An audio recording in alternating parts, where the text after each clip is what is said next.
I'm Brett Azuma. I'm head of research for 451 Research. And I'm Wendy Nather. I'm the research director of the enterprise security practice.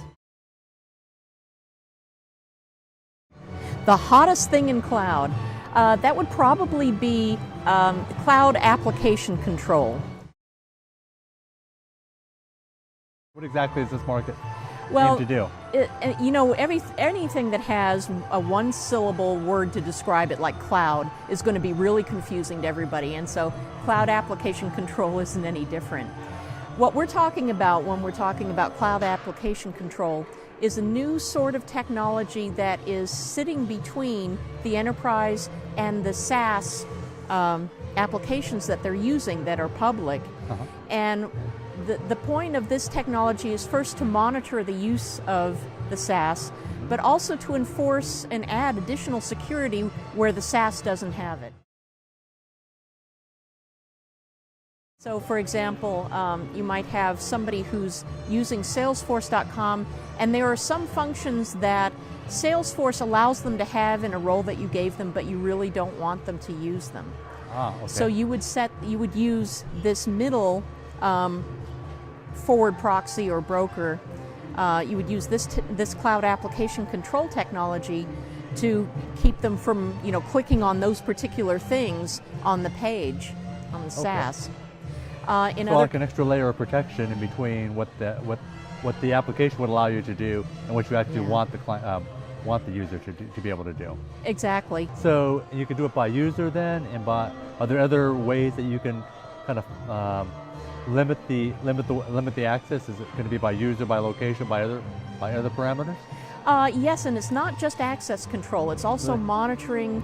In some cases, the technology will monitor to make sure that it's not the wrong person, an intruder, that's using the SaaS on behalf of that person with those credentials.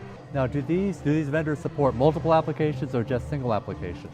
Oh, a lot of them support dozens or even hundreds of SaaS applications, the most popular ones.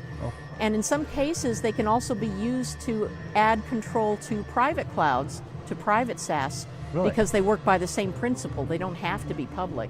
The enterprise could put it internally. And so the use case would be primarily one enterprise buying one of these platforms? Is that the way it would work? Or Probably they buy multiple? So. Yeah, you never know, because nobody ever has just one cloud. And the other thing is that enterprises themselves may be siloed, or they may be distributed. They may have partners that they're trying to work together with. So I expect it to be every bit as complicated as regular cloud usage is today. Okay. People can confuse this with, for example, next generation firewalls, which we call application aware firewalls.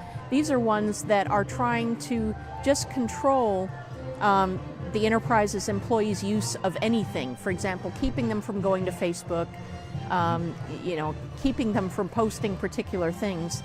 The difference is with this new crop of technology is they can also insert things, security measures that the SaaS itself doesn't have. For example, if it's not using SSL to encrypt the whole connection, it can take care of that for you.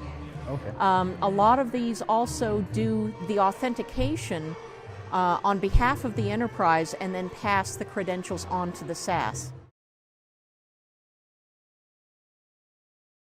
Now, this is a term that we came up with for some startups that we started seeing last year. There are about 10 or 12 of them by now. It's a very young market, but a pretty exciting one. We're seeing a lot of this cropping up. It's still a pretty small market, but we think it's supplying a missing piece. Because one of the big concerns that people have with cloud today is that they're still not sure of the security. They're still not feeling assured enough. And so this gives them the opportunity to insert additional security even if the SaaS provider won't use it.